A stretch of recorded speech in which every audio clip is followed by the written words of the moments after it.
пятый день зимних учений Каги. И у нас эти учения будут длиться 6 дней. Но так как у нас не было учений одного дня в один из этих дней, поэтому у нас сегодня только пятый день зимних учений Каги. И я думаю, что продолжение этих учений будут, наверное, осенью этого года. Если у нас будет время, то я думаю, что мы продолжим объяснение этого комментария, объяснение этого текста. И сейчас начинает эти учения. Прежде всего, я хотел бы поприветствовать всех тех, кто прибыл сюда, кто слушает эти учения Кабджи Кенбача и прочих, а также наставников, учащихся, членов Санхи, а также всех моих друзей в Дхарме, которые сейчас слушают эти учения по интернету, как мирян, так и монахов. Я хотел бы поприветствовать всех вас и выразить свою надежду, что вы пребываете в добром здравии.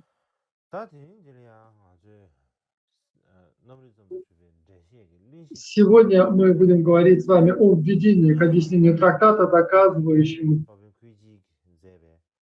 Вижняпти Матру или лишь ум. И, как я уже говорил, существует текст, который называется «Объяснение трактата, доказывающего лишь ум». И сегодня мы говорим о введении к этому объяснению. И я буду показывать вам сегодня оригинал этого текста на китайском языке. Я буду показывать его китайский текст и приблизительный перевод на экране. И я надеюсь, что это позволит вам всем понять смысл этого текста. И я хотел перевести весь этот текст на тибетский язык, однако же у меня не было достаточно времени, поэтому я думаю, что лучше, наверное, если я попытаюсь передать его смысл устно. И поэтому сегодня из-за этого мне не удастся, наверное, показать вам тибетский перевод, я буду показывать только китайский оригинал. И нам придется обойтись без тибетского текста. Во-первых, какова связь между трактатом, доказывающим лишь ум, или Вижняпти Матру, и объяснение трактата, доказывающего лишь ум? Какова же связь между трактатом, который был переведен Сюанзаном, и объяснением, которое было написано наставником Пуэцзи? Трактат, доказывающий лишь ум, это текст, который нужно объяснить. Тот текст, который подлежит объяснению, а объяснение – это та работа или тот труд, который объясняет этот текст.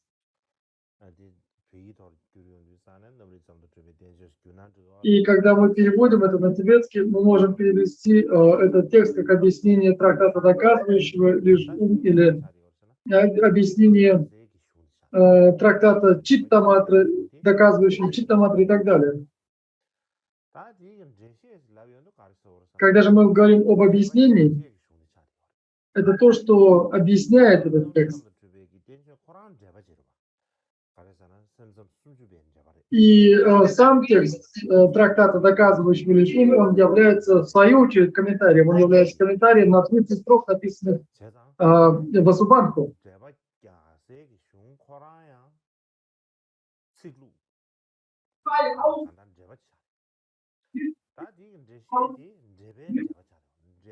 И таким образом, этот трактат, доказывающий лишь ум, является комментарием, а объяснение трактата, доказывающего лишь ум, называется комментарием комментария. Это то, что на тибетском мы называем янгелем, или то, что мы называем повторным комментарием, то есть комментарием на комментарий.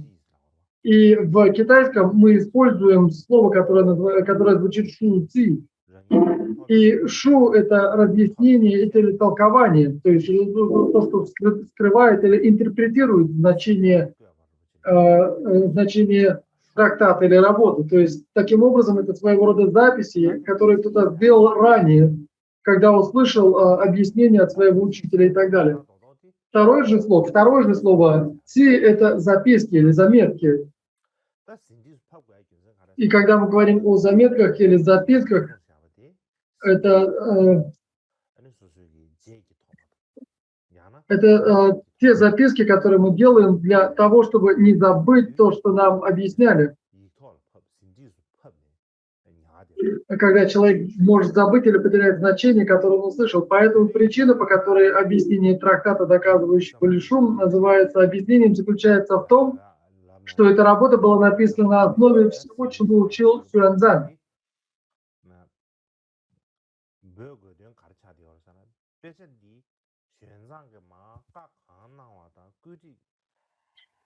И таким образом, то, чему учил Сюаньцзань, и того, как он составил свой текст, основываясь на этом, наставник Куйцзы написал свой комментарий. Поэтому основой данного труда является комментарий или работа Сюаньцзана. И Куйцзы, как он говорит, не добавил ничего лишнего или нового. Согласно объяснению введения Цзэйсю, как вы помните, это японский исследователь, ученый, который написал комментарий к введению, он написал свой комментарий к этому введению в этот трактат, и он говорит о том, что введение состоит из 7 разделов. Он разделил таким образом это введение на 7 разделов или 7 отрезков. И сейчас я покажу вам на слайде, как он разделил этот текст на 7 частей. Я не буду говорить, откуда, от какого места и до какого места представляет собой тот или иной раздел. Я просто перечислю название этих разделов. И первый отрывок описывает, насколько глубока и трудна для понимания природа, раскрытая Буддой. Второй раздел или второй отрывок утверждает, что причина, по которой Васубханса написал 30 строк, состоит в том, чтобы объяснить значение лишь ума, как оно появляется в священных писаниях или появляется в слове Будды. Следующий отрывок или следующий раздел описывает, как Дхармапала и другие бодхисаттвы или пандиты написали комментарии для разъяснения смысла 30 строк.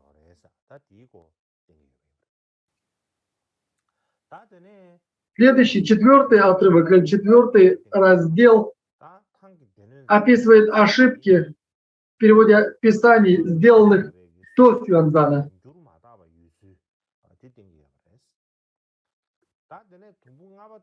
Следующий, пятый раздел или отрывок повествует о том, что только перевод Сюаньцзана является полностью правильным или истинным.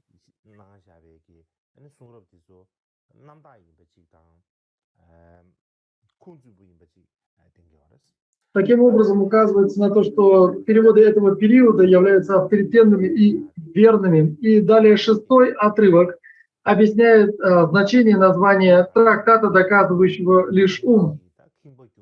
И затем седьмой отрывок, или седьмой раздел, это выражение собственной скромности наставника Куйцзы.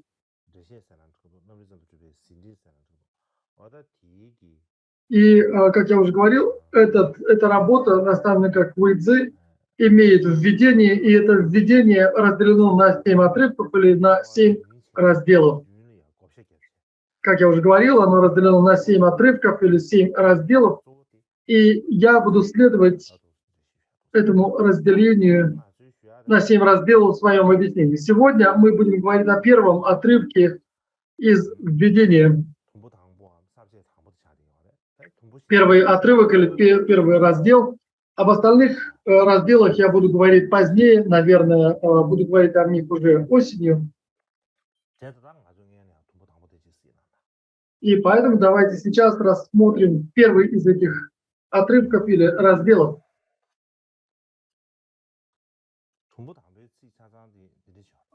И вот вы видите сейчас на своих экранах слова из этого первого раздела, первого отрывка.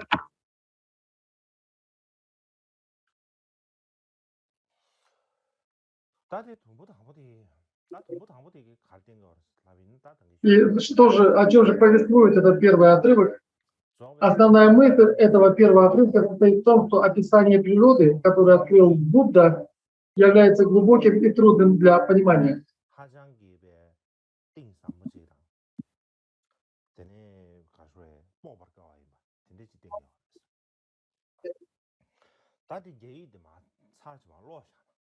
Я думаю, стоит прочитать, наверное, китайский текст. Это очень старый китайский текст, его довольно сложно читать, потому что это старые иероглифы. Тем не менее, я сейчас прочитаю этот отрывок на китайском.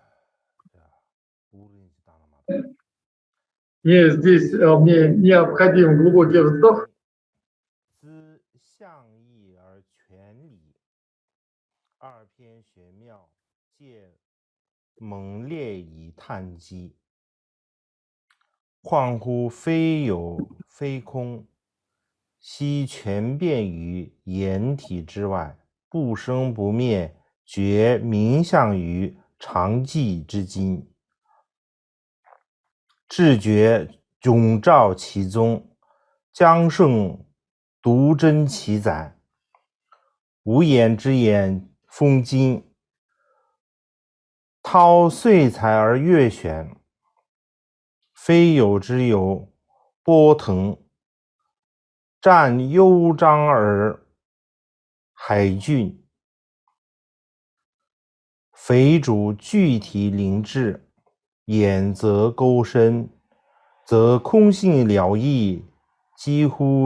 И таким образом, вот этот отрывок, который я сейчас прочитал, и главным образом этот отрывок говорит о том, что истина, которую открыл, или природу, которую открыл Будда, является глубокой и глубоким и трудным для понимания смыслом или природой.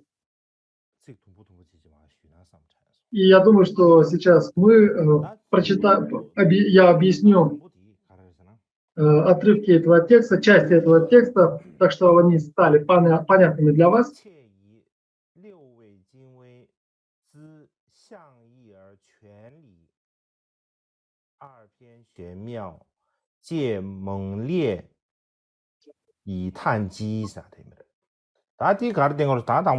И что же здесь говорится в этом отрывке, в этих первых строках этого текста из первого раздела? Я думаю, что стоит объяснить это обычным разговорным языком. И здесь говорится о природе пути. Это о природе пути, изложенного в книге «Перемен». Это довольно старый текст, астрологический текст, который был известен и в Тибете. И в этом тексте говорится о пути, о Тао. И китайское слово Тао имеет много значений. Когда мы говорим о дхарме, этот термин дхарма имеет много смыслов. Он может обозначать и путь, и явление, и имеет множество других значений. И точно так же и слово Тао в китайском языке имеет множество значений. Иногда он обозначает природу, он имеет значение глубокой и тонкой природы и так далее. И, как я уже говорил, этот текст, который называется «Книга перемен» или «Идзин», для того, чтобы понять ее значение или понять ее смысл, необходимо опираться на разъяснение 10 крыльев. И здесь под этими 10 крыльями подразумевается 10 комментариев к Идзину, написанных в Конфуции. Таким образом, простой, обыкновенный человек не может сразу же непосредственно напрямую понять глубокий смысл Идзина, книги перемен.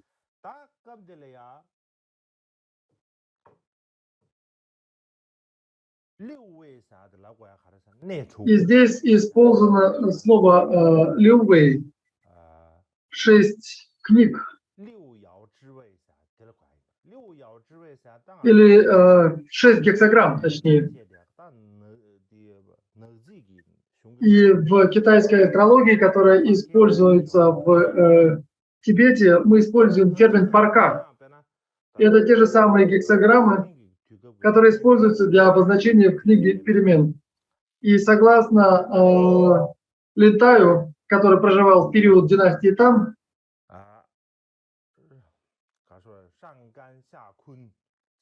есть 6 этих гексаграмм: Шан, Кан, Ся, Кун. И если к ним добавить Ру, Шан, Ян, Сяо, Ки, и это то, что довольно трудно объяснить за короткий период времени нашей встречи, как бы там ни было, это так называемые парка или гексаграммы. И смысл этих гексаграмм очень глубок. И поэтому они называются Тингвей на китайском. Это значит глубокие или тонкие, то есть они имеют тонкий и глубокий смысл. И поэтому они называются гексаграммами. И здесь значение Канвэньвэй.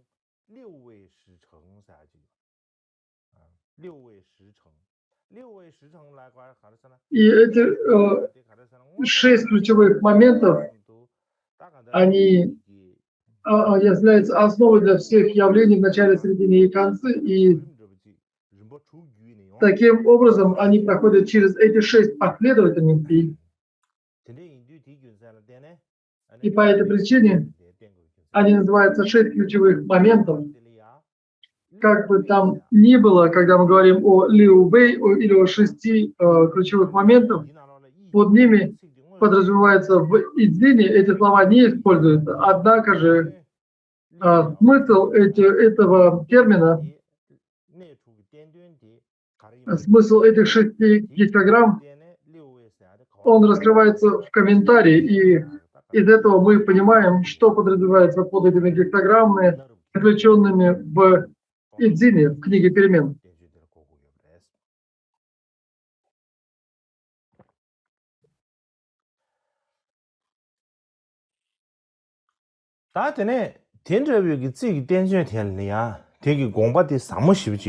И смысл этого текста Идзина очень, очень глубок.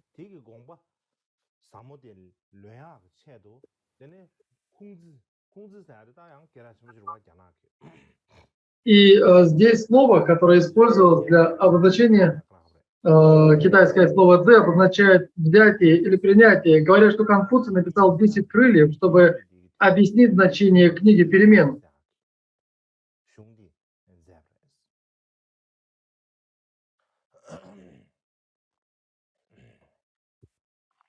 Эти 10 крыльев на китайском называются шуи.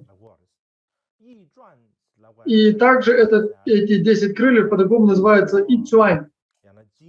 И здесь цюань значит сутру или сжатое изложение.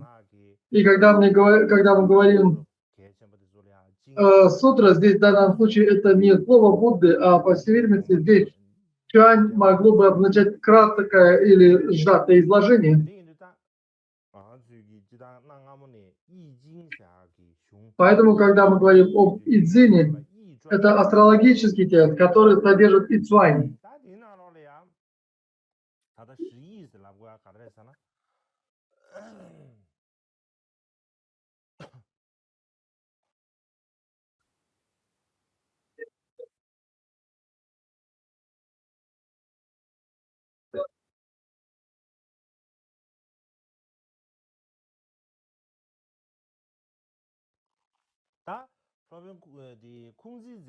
В 10 крыльях, которые были написаны Конфуцием, или по-другому Ичуани, есть много глав. И эти главы следующие. Это Туаньчжуань, Сяньчжуань, Сицзичжуань, Шугуачжуань, Шуйгуачжуань, Цагуачжуань и Вэньянчжуань. Существует много разделов или глав в 10 крыльях или в Ичуане.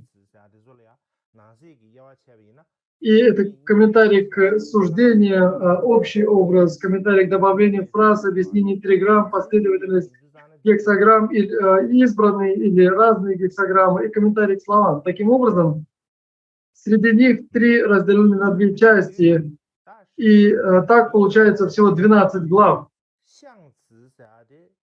И здесь сеансы. Есть раздел, который называется сеансы.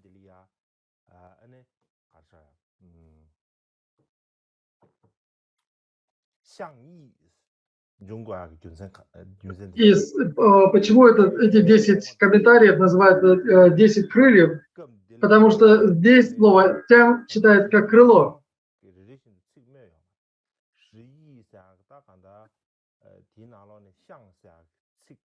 И здесь «стян» и «и» или «крыло» понимается как означающий комментарий Конфуция «10 крыльев». То есть таким образом под словом «стян», которое обычно обозначает «крыло», здесь подразумевается комментарий. И здесь «и» выражает отдельную составную часть, и таким образом это 10 крыльев.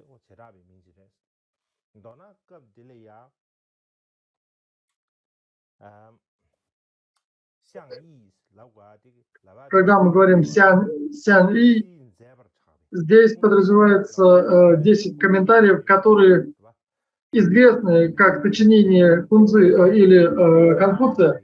Неизвестно на самом ли деле он написал эти комментарии, но как бы там ни было, они известны как его комментарии. И это комментарии к Ицину, к книге перемен, которые раскрывают смысл этого текста, этого трактата.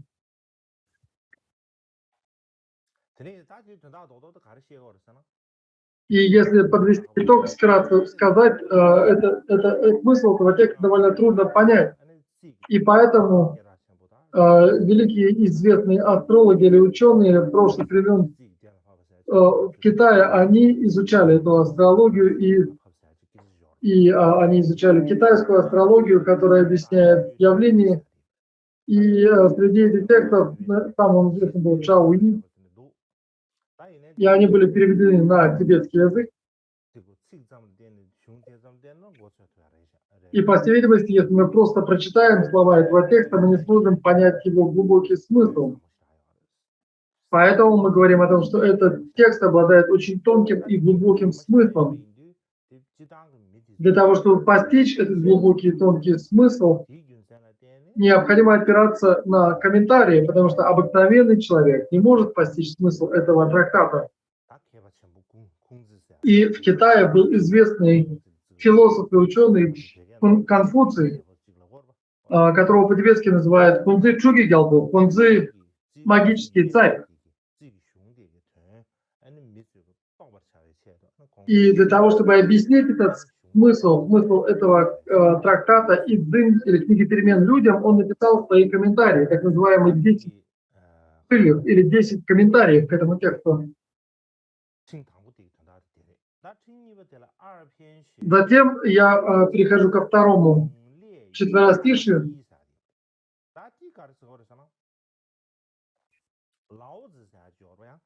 И здесь повествуется о Лао Цзи, основателе даосизма. По всей видимости, он был современником Конфуция. Как бы там ни было, Лао Цзи, он был великим ученым. А с другой стороны, мы его могли бы назвать, наверное, и Махасидхи, который обладал реализацией и много занимался практикой. Он был подобен индийскому Риши, и он написал текст, который называется Дао Дэ Цзин.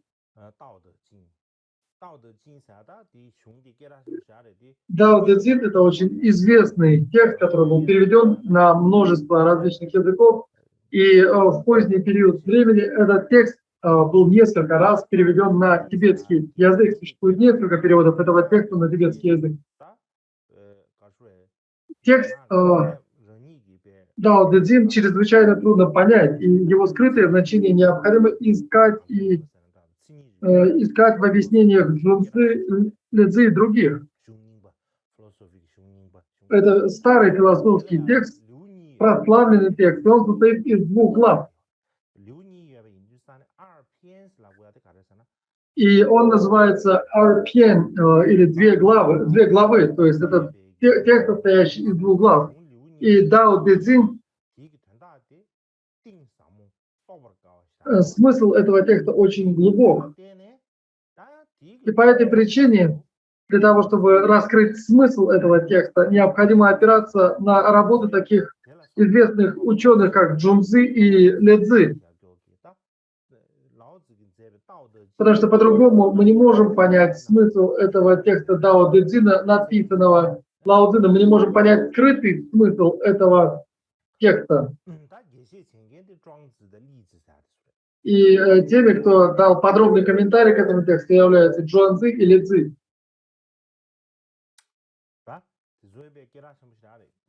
Это тоже очень известные ученые, известные в китайской истории. Они считаются наивысшими, известнейшими учеными. И здесь мы говорим не о буддизме, я сейчас говорю просто о китайской истории. До того, как буддизм распространился в Китае, эти ученые уже были известны в Китае.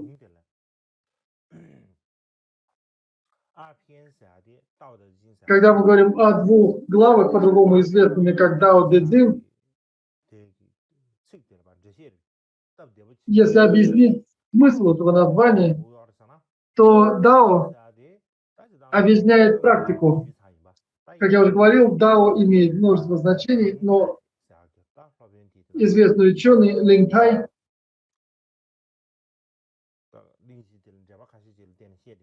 как я уже говорил, к введению в трактат о доказательстве Лишума. В этом трактате есть введение, к этому введению было написано несколько комментариев. Одним из известнейших комментариев является комментарий Линтая. И согласно этому великому ученому Линтаю, Дао в данном случае объясняет практику.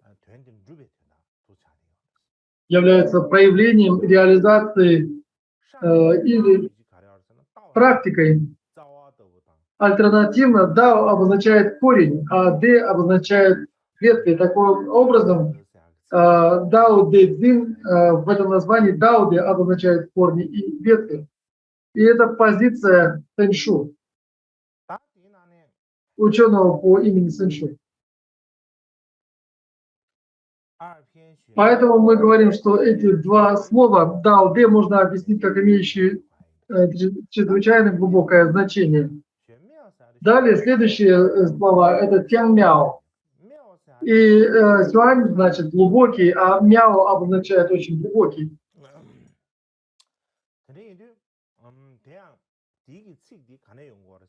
И эти слова Сюань Мяо, китайские слова Сюань Мяо появляются в тексте Лао Цзы, который, как я уже говорил, называется Дао Дэ Цзин. И в этом тексте говорится, имя, которое может быть названо, не есть вечное и неизменное имя, мыслимое как не имеющее имени, оно есть Творец неба и земли, мыслимое как имеющее имя, оно есть Мать всего сущего.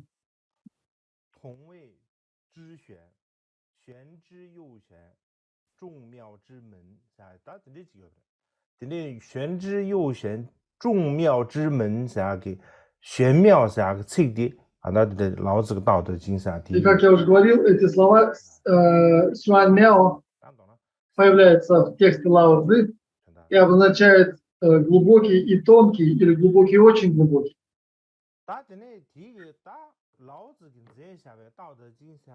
И в Дао Дэ Цзине написано Лао Цзы, выражается много философских идей, поэтому он считается одним из самых известных китайских философских трактатов, несущих в себе очень глубокий смысл, философский смысл. И поэтому для того, чтобы постичь этот смысл, многие китайские ученые написали множество трактатов или комментариев к этому тексту. И один из самых известных является Чжуанцзы. Чжуанцзы написал комментарий к этому тексту. И также Лэцзы написал другой комментарий к этому тексту. Поэтому Чжуанцзы и Лэцзы являются древними представителями этой философской школы, известными комментаторами этого текста. И также существует Шкэцзи. И в этом тексте не повествуется о Линзы, но говорится довольно много о Джуанзи.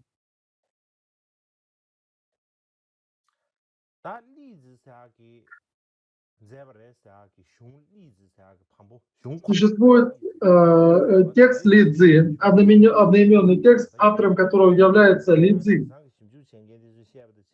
Однако современные ученые говорят, что этот текст был написан во время династии Цин, и, скорее всего, он просто приписывается этому ученому Линзы.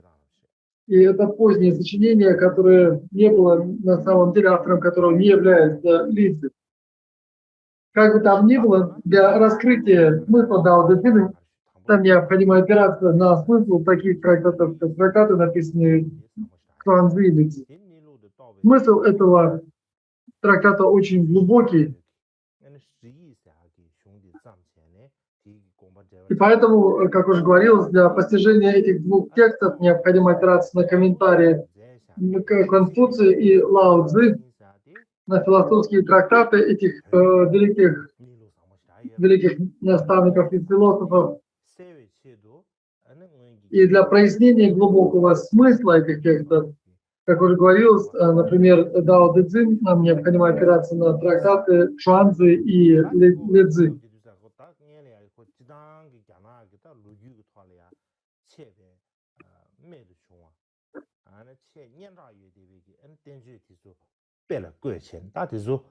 И поэтому здесь автор этого комментария комментарий к этому введению приводит в пример труды этих известных авторов, которые трудны для постижения.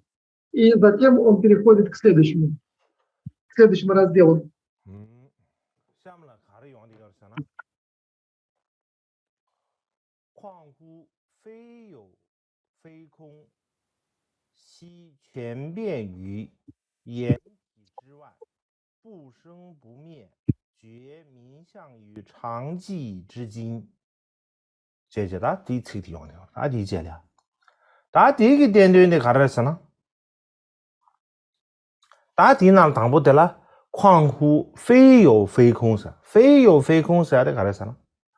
Здесь говорится «фэйо фэйкун». То, что не является несуществующим, не несуществующим. И что же это, что это значит?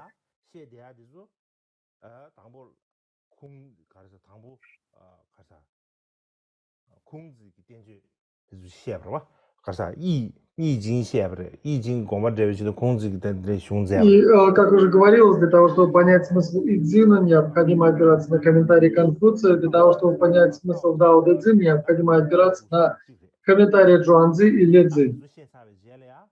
И после этого объяснения он говорит о том, что он переходит к учению Будды и говорит, что Будды учат тому, что несуществующее является несуществующим и не несуществующим.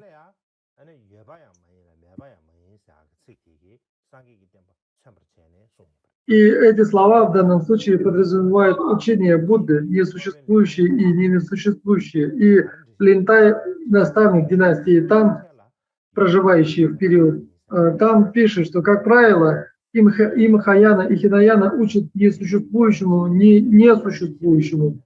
Но в особенности это относится к карме Махаяны, потому что воображаемые явления не существуют, но зависимое и абсолютное также не является несуществующим. Когда мы говорим об учении Махаяны, учение Махаяны повествует о том, что явления не являются несуществующими, ни несуществующими. И почему это так? Потому что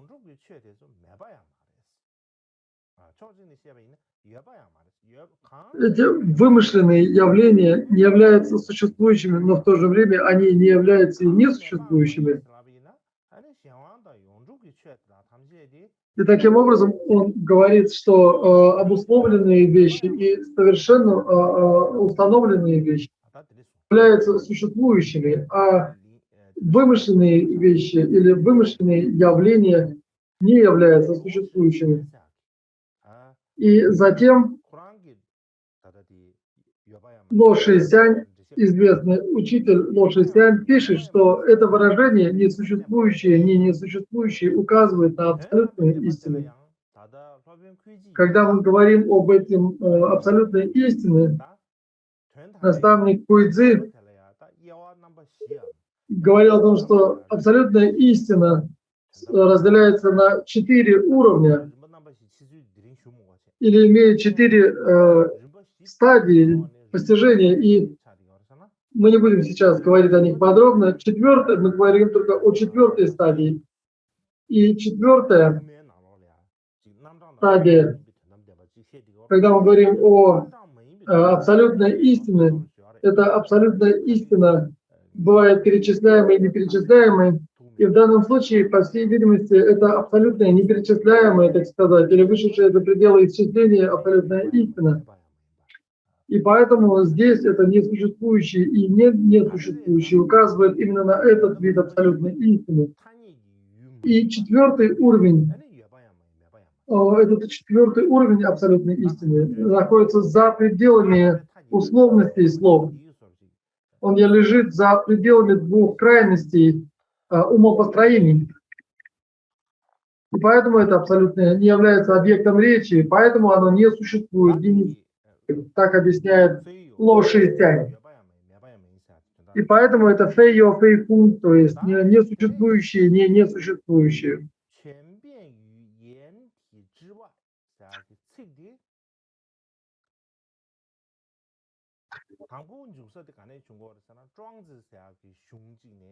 И в одном из текстов Джоан Ци встречается это выражение, которое сейчас было приведено его святейшим. Джоан Ци, как я уже говорил, один из великих ученых Китая, это не буддийский ученый, который появился в Китае еще до распространения учения Будды. И в своем тексте в Айбингу он говорит: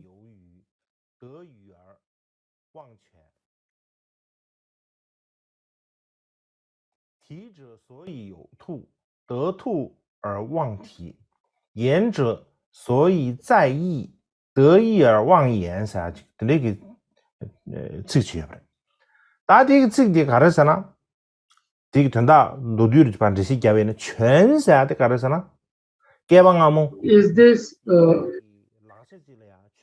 слово «чуань» называется сетью.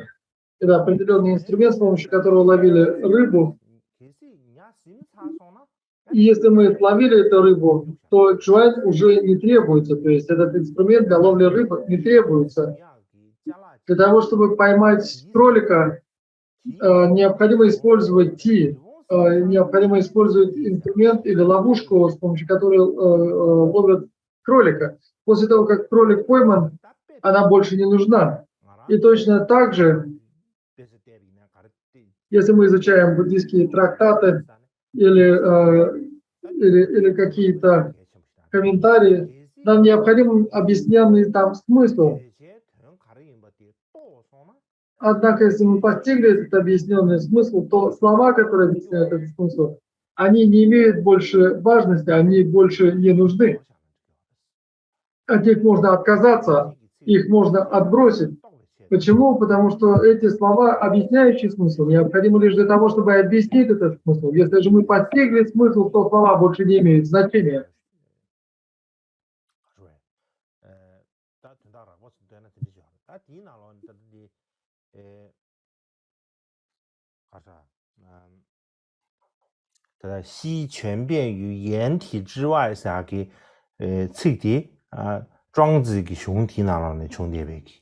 И эти слова, о которых я сейчас говорю, впервые они появились в комментарии Джоан Ци.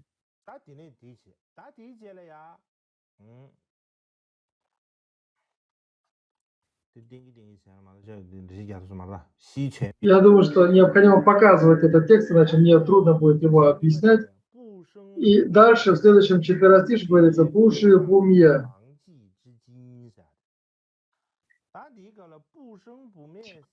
И Пушам Бумье обозначает, здесь это обозначает невозникающее и не прекращающееся. Таким образом, они указывают на таковость. Это природа всех явлений.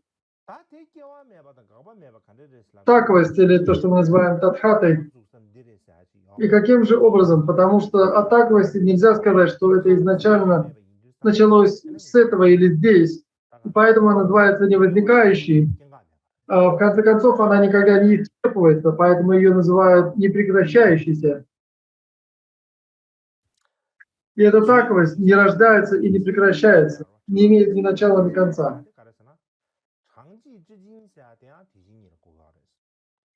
И далее китайский термин шанджи и так далее обозначает таковость, природу всех явлений. И природа этой таковости совершенно умиротворена. И природа этой природы сама по себе умиротворенная. И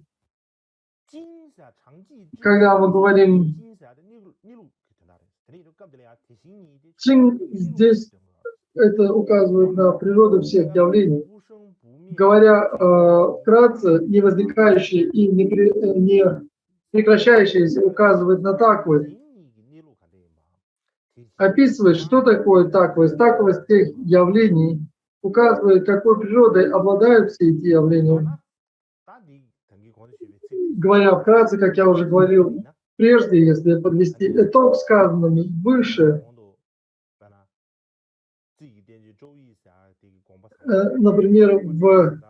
например, текст и дзин очень трудно понять, поэтому необходимо рассматривать через призму комментариев, 10 комментариев Конфуция, который называется «10 крыльев» и так далее. И точно так же и Дао Дэ Цзин Лао Цзы – это то, что необходимо рассматривать посредством комментариев Джуанцзы и Лэйцзы. Что же уж говорить о дхарме Будды, в особенности, когда мы говорим о учении Махаяны. Абсолютная истина этой высшей дхармы гораздо более глубока и тонка, и значение текста или естественного лица, так сказать, или сущности таковости превосходит слова, мысли и описания. Таким образом, нам необходимо понимать это. И именно поэтому нам необходимо опираться или полагаться для понимания такой дхармы на обширные комментарии, объяснения и прочее, на те работы, которые основаны на трактатах бесчисленных бодхисаттв. И даже если это какое-то мирское сочинение или трактат, для того, чтобы понять смысл этого трактата, зачастую нам необходимо опираться на комментарии ученых. Что же говорить о дхарме Будды, которая объясняет не только относительные явления, но и абсолютный смысл. И поэтому для того, чтобы понять это глубокое учение, нам необходимо опираться на комментарии, которые были написаны великими бодхисаттвами.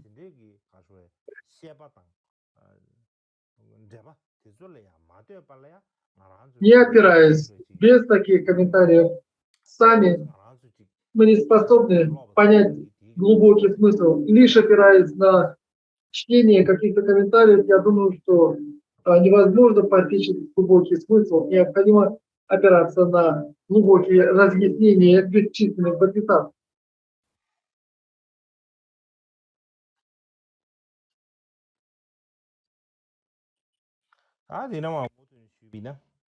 И далее, продолжая это объяснение,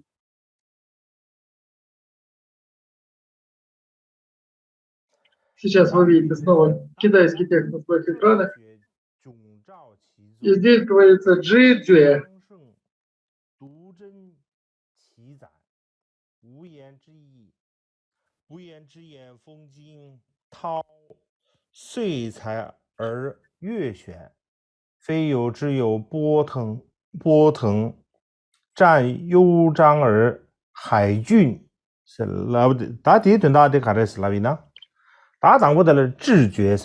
И здесь говорится «джи-джуэ», это обозначает Будду. И почему? Потому что Будда осознал природу только ума и достиг пробуждения. По этой причине, когда мы говорим Джи-джи– это то, что мы можем перевести на тибетский язык как джанчук или пробуждение. И поэтому Будда здесь назван Джи-джи, тот, кто достиг пробуждения. И здесь джуэ обозначает пробуждение, а дзин обозначает далеко. Джао обозначает освещать. Таким образом, дзин-джао обозначает освещать издалека. То есть это нечто глубокое. То есть это то, что освещает глубокое и нечто тонкое. И здесь это обозначает, то есть освещение глубокого и тонкого обозначает постижение этого предмета. И здесь, говоря далее, здесь приводятся китайские слова «дун», что обозначает «чон» или «поклонение». И здесь это означает достойное почитание или достойное почитание и возвышение, идею или смысл. Это означает харму, достойное возвышение или истинную дхарму. И далее следующие слова «дзяншин». «Дзяншин» это что? Это по значению похоже на слово «ария» или «благородный». Мы говорим о простых живых существах и ариях. И в данном случае китайский термин «дзяншин» обозначает личности ария.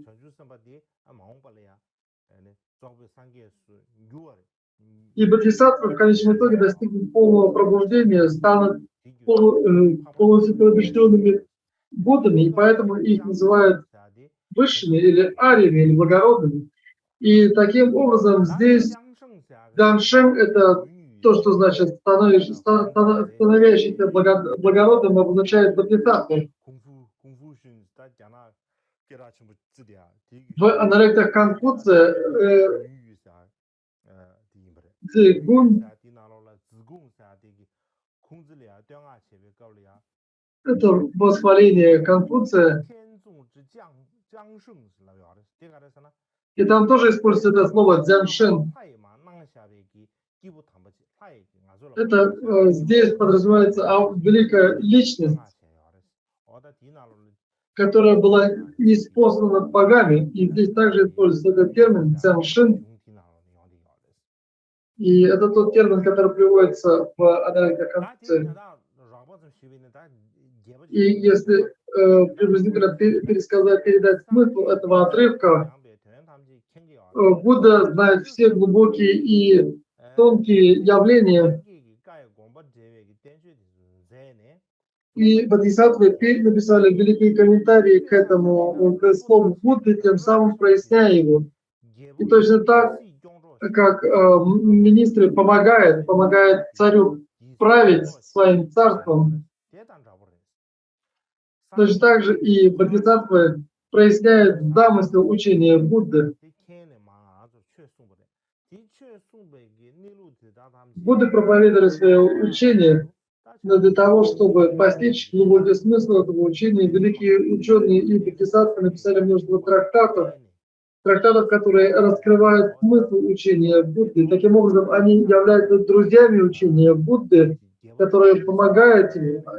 Поэтому они подобны министрам, которые помогают царю править, как великие министры увещевают царя править и помогают ему в его правлении. Точно так же и бодхисаттвы пишут комментарии, которые раскрывают смысл учения Будды. Далее здесь говорится: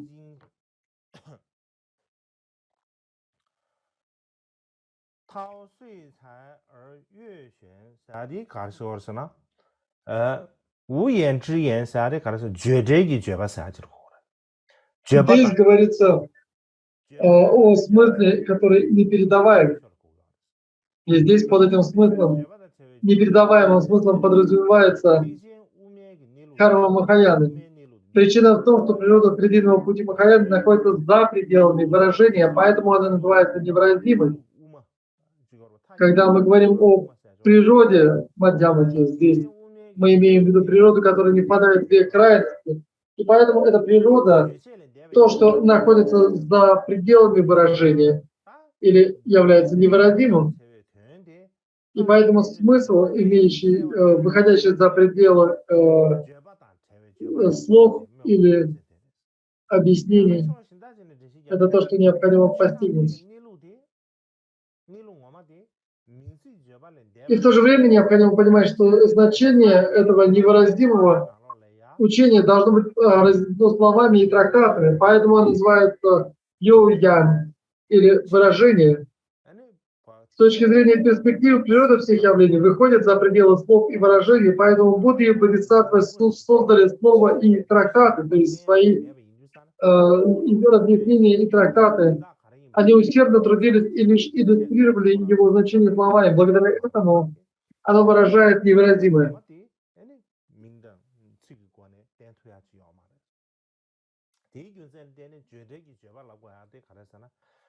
죄바단 제외기 니루티 천벌 제외기 측정 이봐 된대지기 균선을 되네 에는 죄제기 죄바스라고 하기 되면서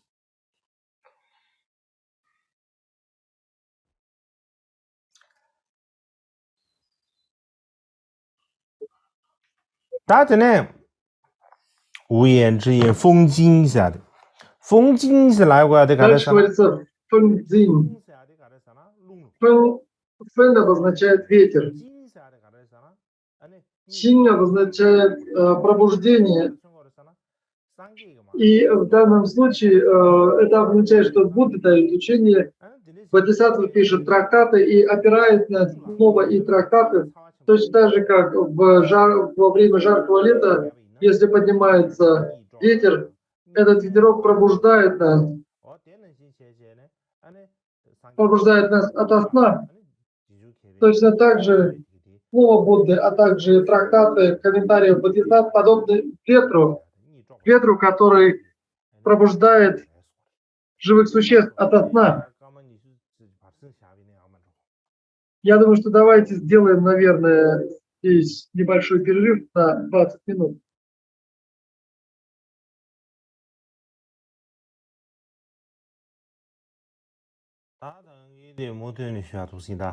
И сейчас я продолжу объяснение первого раздела. Мы начинаем со слов фу ян ши, у я ши я.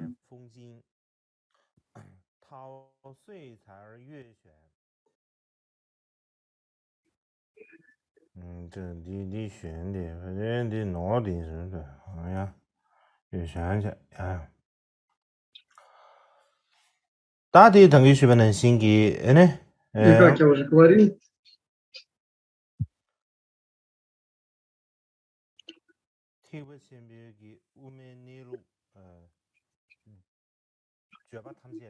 природа срединного пути Махаяны находится за пределами выражения, поэтому является невыразимой. Однако ее значение должно быть разъяснено словами Будды и трактатами Бодхисаттв, поэтому она называется выражением или тем, что выражает глубокий смысл. И далее, как я уже говорил, мы говорим фэнджин, и фэнг значит ветер. Поэтому слово Будды и трактаты Бодхисаттв подобны ветру. Далее слово цинь.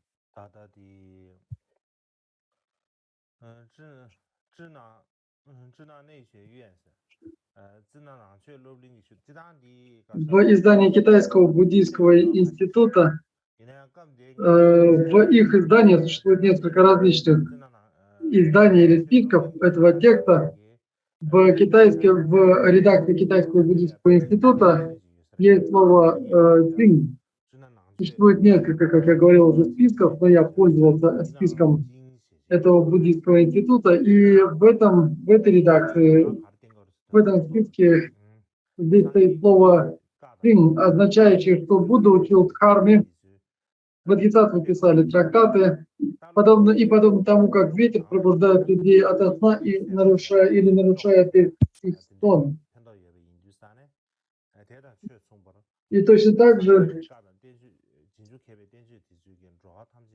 Будда и Бодхисаттвы произносили эти слова для того, чтобы пробудить их ото сна неведения. Поэтому здесь говорится, что эти трактаты и слово Будды обладают этим качеством.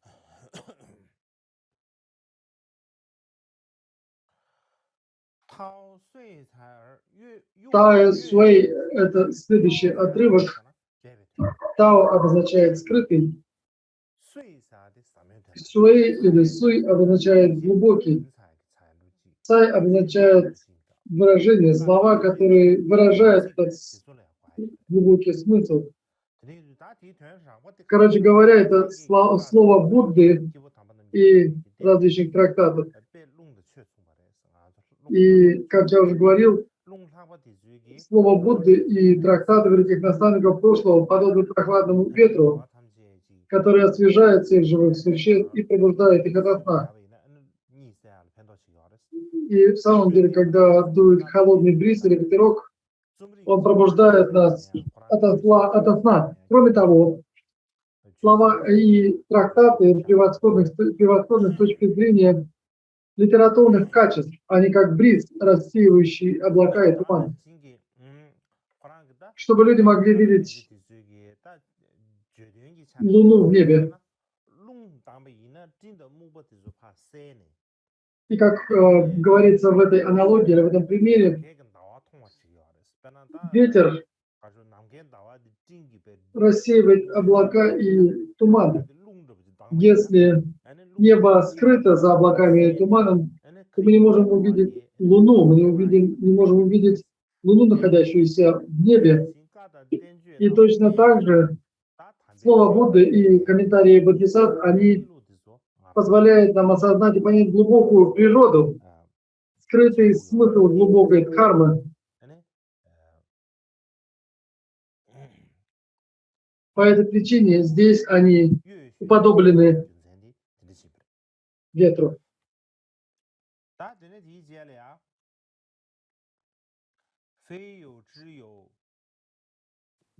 Далее говорится несуществующее, несуществующее.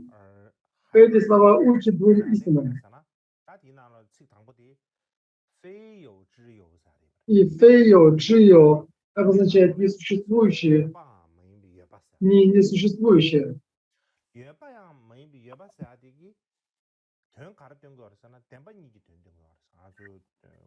Эти слова, они учат двум истинам, относительной и абсолютной истины. И каким же образом они учат? Все явления не существуют в действительности, в природе так, как они постигаются умом живых существ. Живые существа воспринимают явления как существующие истины.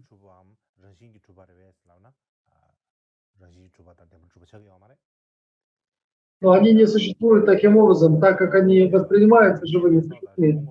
Значит ли это, что эти явления являются полностью несуществующими, как цветы, растущие в небе, или как рога кролика? Это не так. Если мы придерживаемся такого воззрения, мы впадаем в крайность. И поэтому то, о чем повествует слово Будды и сочинение Бодхисаттвы, они повествуют о существовании, несуществовании, крайностях и так далее.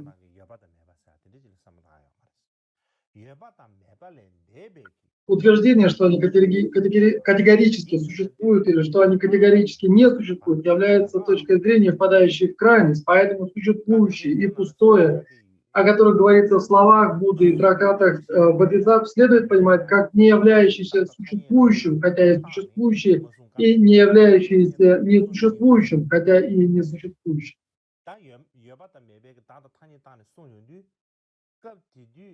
Когда мы говорим о существующем и несуществующем,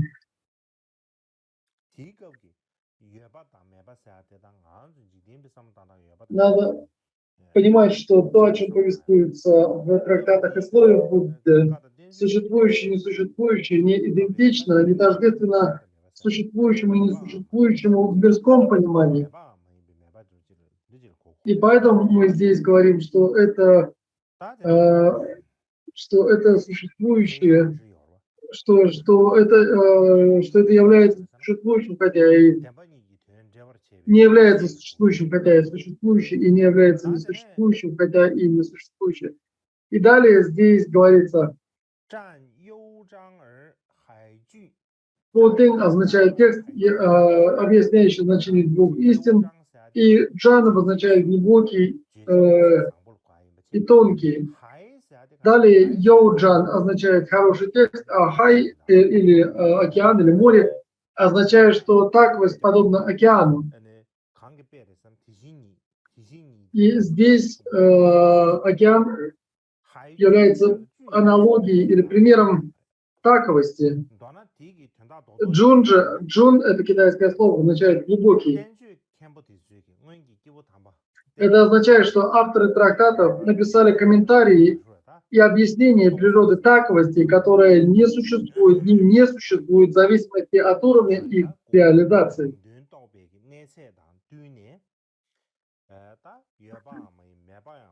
Поэтому они говорили несуществующее, несуществующее. Они дали объяснение этой природе, и их слова подобны волнам в океанских водах.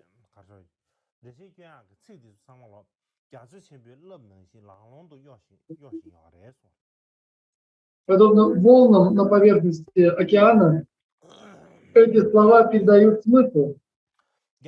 И если мы видим очень большие волны в океане, мы можем знать, что океан очень глубок. Стоя на берегу океана, мы видим великие волны, и чем выше волны, тем глубже океан, который находится под ними. Если мы видим, что волны невысоки, это обозначает отсутствие глубины океана. Как и в этой аналогии, когда мы читаем трактаты, объясняющие только ум или Виджнапниматру, мы понимаем, насколько глубоки учения Будды и природа таковости. Существует множество комментариев, объясняющих только ум или Виджнапниматру.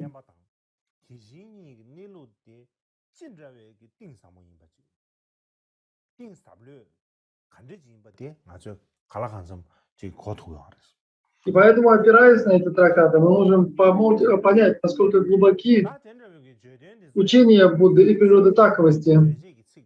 Смысл текста присутствует среди его тонких и глубоких слов, но незримо.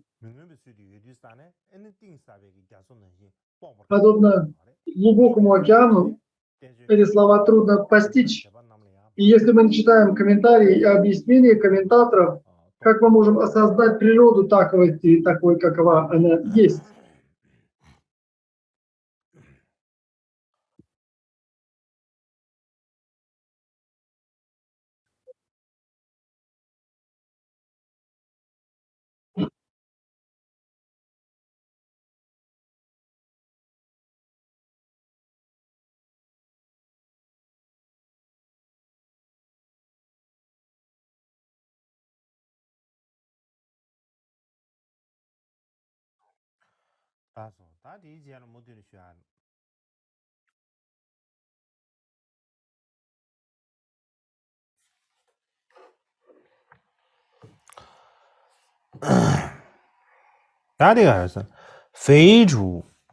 Далее здесь говорится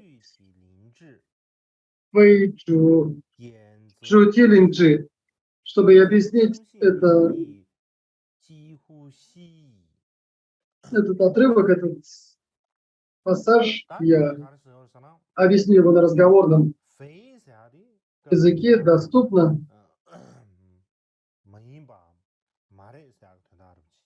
И здесь первое слово обозначает отрицание.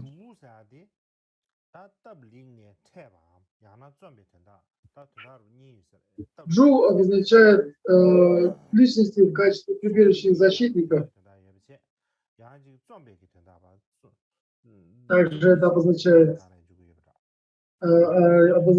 и сочинение, или глагол сочинять. И чути линджи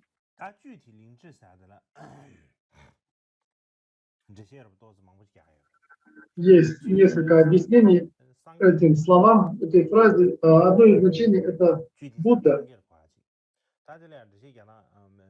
И здесь, если дать объяснение,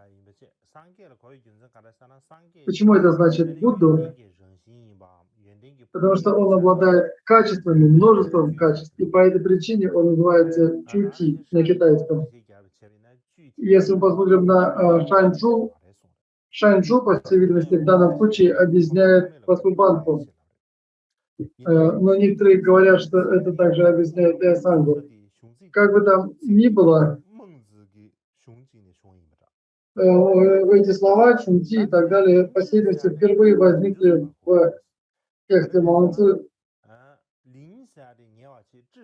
Когда мы говорим лин-джи, лин – это определенный, джи – это высшая мудрость. И здесь под лин-джи подразумевается бодхисаттва. И комментатор Ло Шизьин, он говорит, что в данном случае высшая мудрость, о которой говорится, это высшая мудрость. И таким образом, это те, кто обрели эту мудрость. Таким образом, это те личности, которые близки к обретению этой высшей мудрости, и это те, кто пребывает на пути применения. И таким образом, здесь подразумевается Васубанху. Дальше Яньцэ Каошен.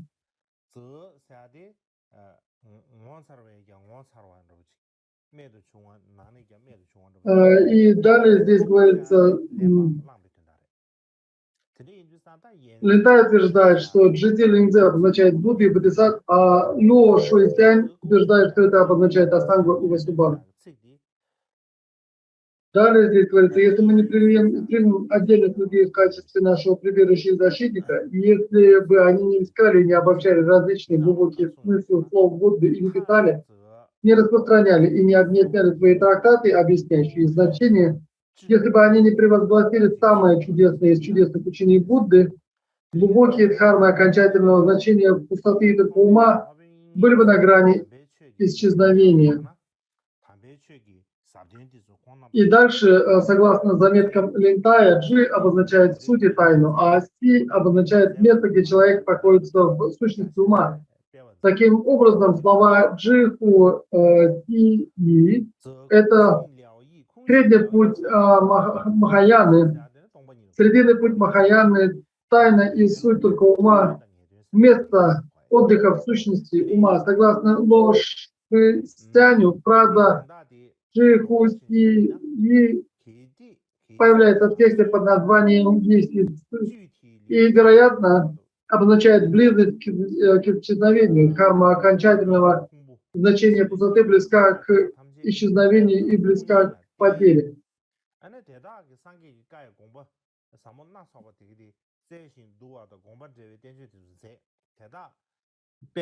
Таким образом, как уже говорилось прежде, нам необходимо опираться на определенных людей в качестве нашего прибежища и защитника, потому что если бы эти люди не искали и не обобщали бы различные глубокие смыслы слов Будды, а также не писали бы и не распространяли бы свои трактаты и объяснения, то тогда то значение, смысл учения Будды, глубокие дхармы окончательного значения пустоты и только ума были бы утеряны. И как я уже говорил,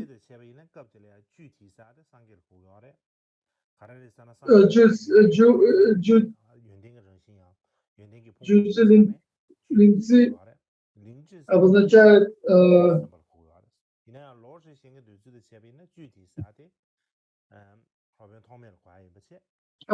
Будду и Бодхисаттв, как я уже говорил, а с точки зрения Лоу Шэйсяня, эти слова Джути Линджи обозначают Асангу и Васубанху. Таким образом, у нас здесь две комментаторские традиции. Комментаторская традиция Линтая, которая говорит, что под словами Джути Линджи подразумеваются Будды и Бодхисаттвы, и Ло Шуйсяня, который утверждает, что эти слова Джути Линджи обозначают Асангу и Васубанху.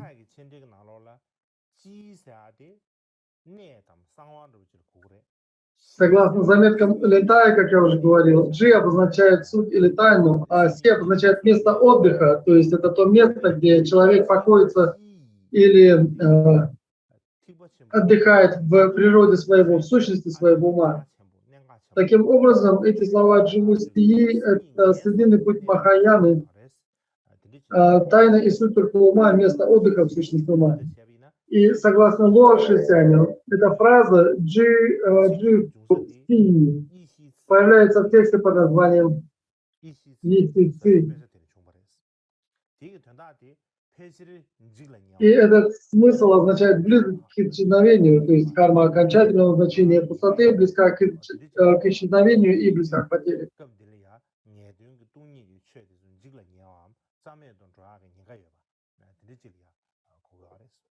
实际上，它林泰给这些亚当的啦， И когда мы объединяем эти две позиции или две точки зрения Лоу Шисли и Лентая, то они говорят о том, что наставление Махаяны лишь ума является самой глубокой, самой возвышенной дхармой, местом, где можно пребывать в вдохновении в сущности ума. Но если бы благородные личности не обсуждали глубокое значение истинной дхармы,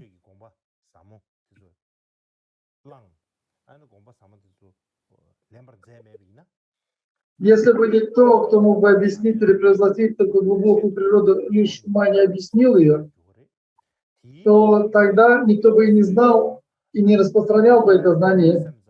И сама дхарма окончательного значения пустоты также была бы близка к исчезновению. И если это учение не было бы сокрено и не было бы распространено, то тогда эта дхарма окончательного значения пустоты была бы близка к исчезновению. И это смысл первого отрывка из 7, о которых шла речь выше.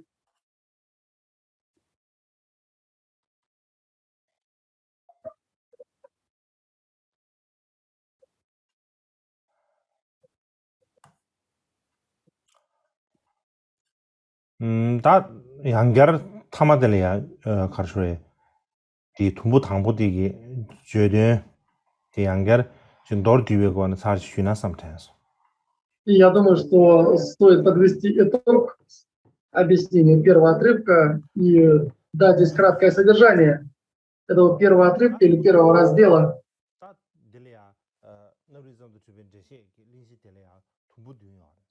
И, как я уже говорил, в этом в изложении этого введения в трактат, доказывающий школу Лишума или доказывающий Лишум, здесь у нас 7 разделов или 7 отрывков. И главное, о чем говорит первый отрывок или первый раздел, это природа, открытая Буддой. Она чрезвычайно глубока и трудна для понимания.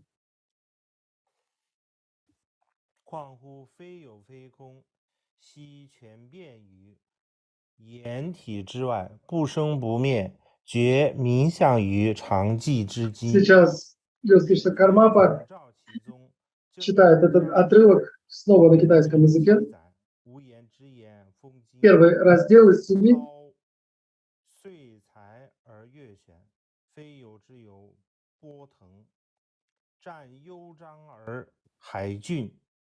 非主具体灵智，眼则勾深，则空性了义，几乎悉矣。大家听到多了不的，多了你学不呢？И если вкратце привести смысл этого отрывка, здесь говорится, что книга перемен и Дао Дэ Цзин, которая была написана Лао Цзы, глубокие и трудны для понимания. Поэтому такие ученые, как Конфуций, написали к ним объяснения, благодаря которым мы теперь можем понять их глубокие моменты.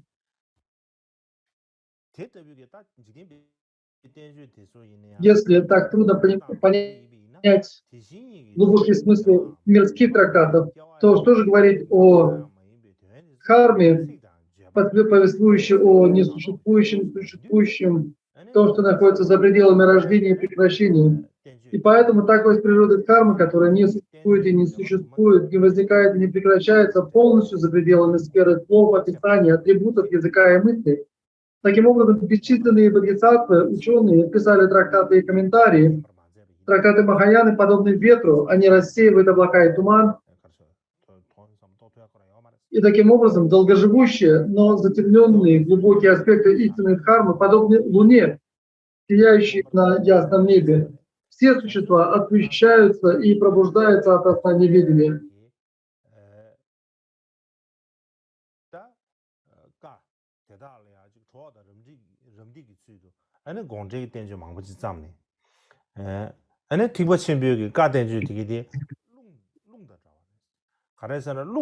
Трактаты Махаяны подобны ветру, потому что они рассеивают облака и туман.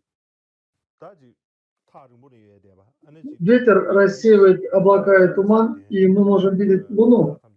Точно так же эти глубокие трактаты и слова Будды Махаяны, они рассеивают омрачающие или затемняющие явления сна неведения, пробуждая живых существ. Поэтому трактаты и слова Будды подобны океанским волнам.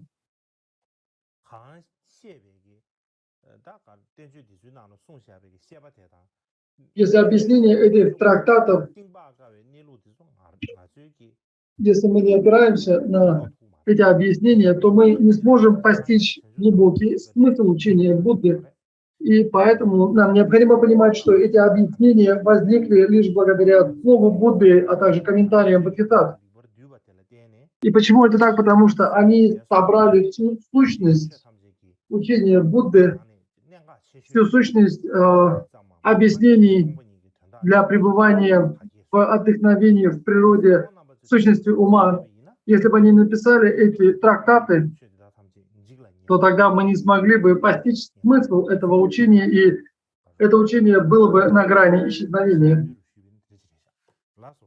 И поэтому это краткое изложение первого из 7 разделов. И на сегодня я остановлюсь на этом. И теперь давайте произнесем заключающие молитвы, а затем совершим подношение мандалы. И на этом эти учения будут завершены.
Chile,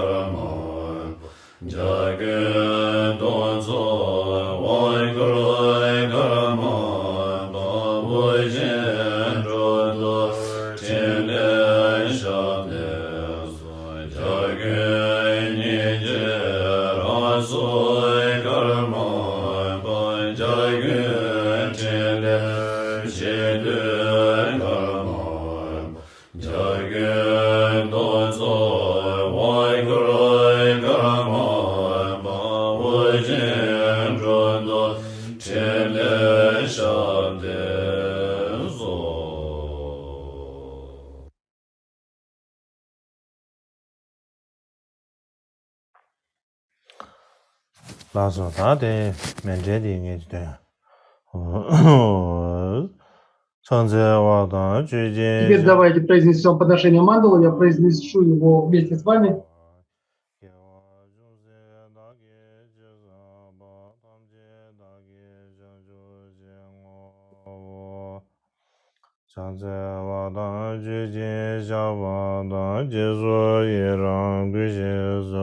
Сейчас все стишки Кармапа произнесут строки посвящения заслуги.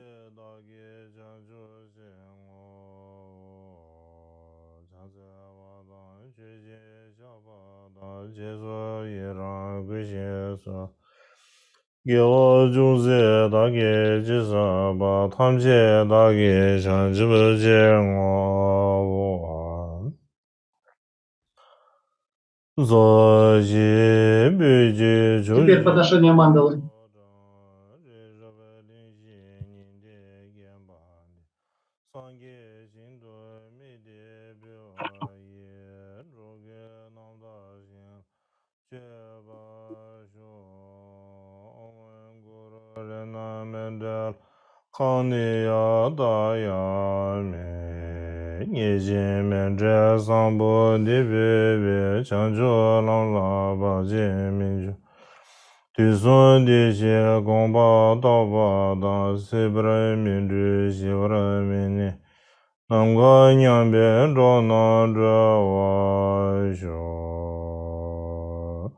Lama gungam sang la soan de chodo guze ring la soan chile dashin ge la soan de lama dan jawa me ba shin ye lo kyamne lo me gunjo zawa son kebra kanjin gombo jere se jizun de man guru be man 소원 대소 도담의 자제공 알람의 용서 주부를 징계로 니들 전함의 삼주를 로바 지난 중어 주비 귀긴게 아마 저비 미쇼대안에 살로게 된 나주 좀 자세세소 로니 모두즈 제주 미녀마 가제 자제 사유메르 주신지바 단케브라 델라세베 다마소 간진 존드레 뉴제리다 뉴도 시시 제네 중그르지 메다 미멘 조다다 기글라 전주 심조름부 난게 게네 뉴지 삼조르 빈준 잠베 심다데네 양 비다웨 디게 바게 상계 denpa dage yune shon sosum gyawa seje denpe de konde gewe zawa ganji taja lozo nombra gewe de seda mimbe devu ro yoroji konde lame shabe denpa da kanyame yongla digi jowa da dashin mali sosa ribjan Нюрдо санге саланго барашо. Азу. Да, мизеге yorbe. А если еще какие-то вещи, которые необходимо выполнить, больше вроде бы никаких сообщений нет. Тогда хорошо. Завтра у нас последний день учения, зимних учений Кагю, и завтра по индийскому времени. Я не помню, что во сколько обычно это происходит по индийскому времени.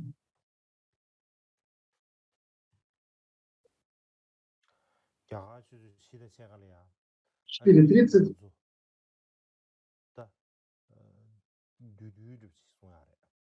Завтра будет Кагю Бунзо. И какая бы форма не была выбрана, более обширная или более короткая, будет произнесена духовная песня Кармапы.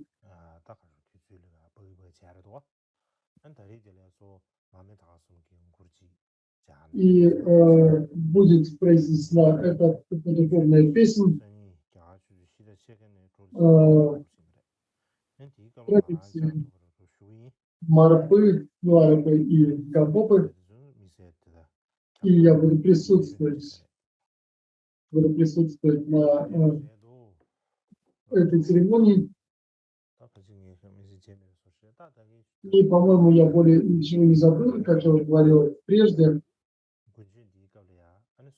Во время этих зимних учений у нас было очень немного времени для преподавания учения, потому что передавалась устная передача на собрание сочинений Гампопы, их передавал Гялсав Рибачи, и на это ушло очень много времени. Из-за этого время, отведенное на эти учения, было довольно небольшим, однако я думаю, что мы сможем продолжить эти учения для объяснения осенью. И если не выделить на это больше времени и не давать больше объяснений, то и мы не закончим через 10-12 лет. И поэтому, хотя я сейчас не знаю пока точное время, когда будут эти учения, однако я уверен, что мы продолжим их осенью. Завтра же будет Кагил Бурцок, завтра будет произнесение различных духовных песен традиции Кагил. И среди этих песен завтра, по всей видимости, будет произнесена духовная песня второго карма. На этом наша трансляция на сегодня заканчивается. Большое спасибо. До свидания.